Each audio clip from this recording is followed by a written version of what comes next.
ನಮಸ್ತೆ. ನಾನಿವತ್ತು ಅಕ್ಕಿ ರೊಟ್ಟಿ ಮಾಡೋದನ್ನು ತೋರಿಸ್ತಾ ಇದ್ದೀನಿ. ಅದಕ್ಕೆ ಒಂದು ಈ ಕಪ್ಪಿಂದ 2 ಕಪ್ ಅಕ್ಕಿ ಹಿಟ್ಟನ್ನ ಹಾಕ್ಕೊಳ್ತಾ ಇದ್ದೀನಿ ಇದರೊಳಗಡೆ.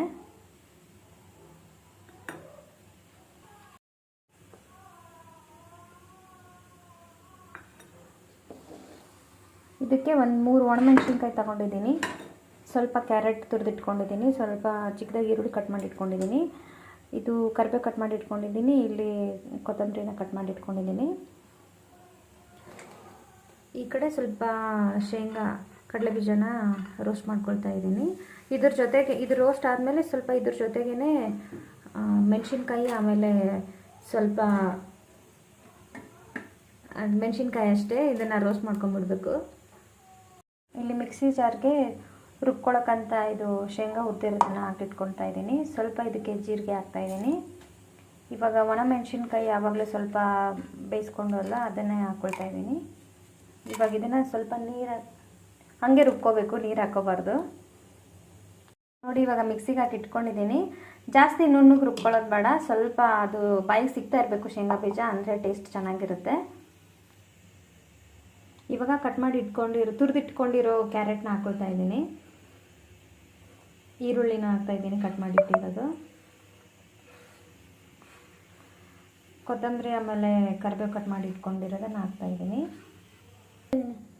ಇವಾಗ ರುಬ್ಬಿಟ್ಕೊಂಡಿರೋದನ್ನು ಹಾಕ್ತಾಯಿದ್ದೀನಿ.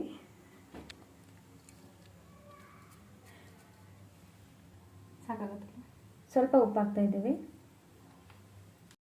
ನೋಡಿ, ಅದನ್ನೆಲ್ಲ ಇವಾಗ ಬೇರೆ ಪಾತ್ರೆಗೆ ಶಿಫ್ಟ್ ಮಾಡಿಬಿಟ್ಟು ಸ್ವಲ್ಪ ಕಲಿಸ್ಕೊತಾ ಇದ್ದೀವಿ.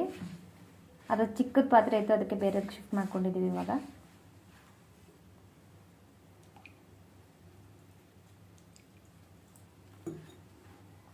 ಸ್ವಲ್ಪ ಸ್ವಲ್ಪನೇ ನೀರು ಹಾಕಿ ಅದನ್ನು ಮಿಕ್ಸ್ ಮಾಡ್ಕೊತಾ ಹೋಗಬೇಕು. ಜಾಸ್ತಿ ಆದರೆ ರೊಟ್ಟಿ ಬರಲ್ಲ ಆಮೇಲೆ. ನೋಡಿ, ಇವಾಗ ಕಲಸಿ ಇಟ್ಕೊಂಡಿದ್ದೀವಿ. ಆದರೆ ಜಾಸ್ತಿ ಗಟ್ಟಿಗೂ ಕಲಿಸ್ಕೊಬೇಡಿ, ಜಾಸ್ತಿ ನೀರನ್ನು ಹಾಕೋಬೇಡಿ, ಸ್ವಲ್ಪ ಮೀಡಿಯಮ್. ಜಾಸ್ತಿ ಗಟ್ಟಿ ಆದರೆ ರೊಟ್ಟಿ ಸ್ವಲ್ಪ ಗಟ್ಟಿಯಾಗಿ ಹೋಗುತ್ತೆ. ಸ್ವಲ್ಪ ಈ ಥರ ಇದೆ ನೋಡಿ, ಕನ್ಸಿಸ್ಟೆನ್ಸಿ ನೋಡ್ಕೊಂಬಿಡಿ ನೀವೇ. ಕೈಗೂ ಹತ್ತಾ ಇಲ್ಲ ನೋಡಿ, ಮಾಡಿದ್ರೆ ಹತ್ತಾ ಇಲ್ಲ ಕೈಗೂ, ಈ ಥರ ಇರಬೇಕು ನೋಡಿ. ಇವಾಗ ಇದಕ್ಕೆ ಸ್ವಲ್ಪ ಎಣ್ಣೆ ಸವರ್ಕೊಂಡು, ನೀರಲ್ಲೂ ತಟ್ಕೋಬಹುದು ಬೇಕಿದ್ರೆ, ಸ್ವಲ್ಪ ಎಣ್ಣೆ ಹಾಕಿ ತಟ್ಕೊಳ್ತಾ ಇದ್ದೀವಿ.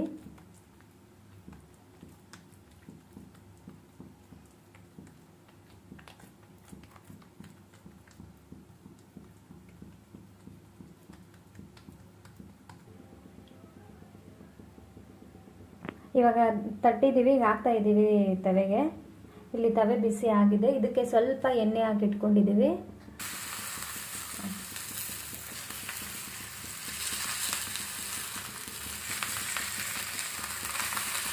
ಒಂದು ನಿಮಿಷ ಅದನ್ನು ಹಂಗೆ ಬಿಡ್ತಾ ಇದ್ದೀವಿ, ಬೇಗ ಎತ್ತಿದ್ರೆ ಮುರಿದೋಗುತ್ತೆ, ಅದು ನೀಟಾಗಿ ಬರಲ್ಲ.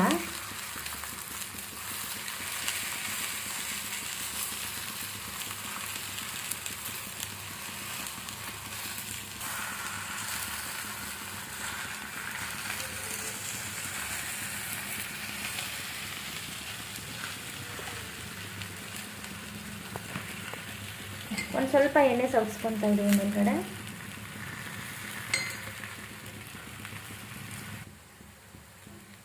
ನೋಡಿ, ಚೆನ್ನಾಗಿ ಬಂದಿದೆ. ಇವಾಗ ಇದನ್ನಿಟ್ಟು ಬೇಯಿಸ್ಕೊಬೇಕು ಒಂದು 5 ನಿಮಿಷ.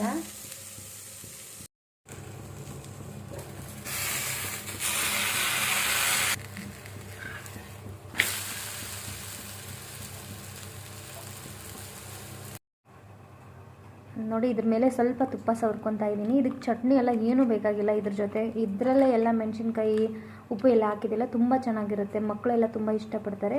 ಇದು ನಿಮಗೆ ಕ್ರಿಸ್ಪಿ ಬೇಕಂದರೆ ಸ್ವಲ್ಪ ಜಾಸ್ತಿ ಬೇಯಿಸ್ಕೊಬೇಕು, ಮೆತ್ತಗೆ ಬೇಕಂದರೆ ಹಂಗೂ ಮಾಡ್ಕೋಬೋದು.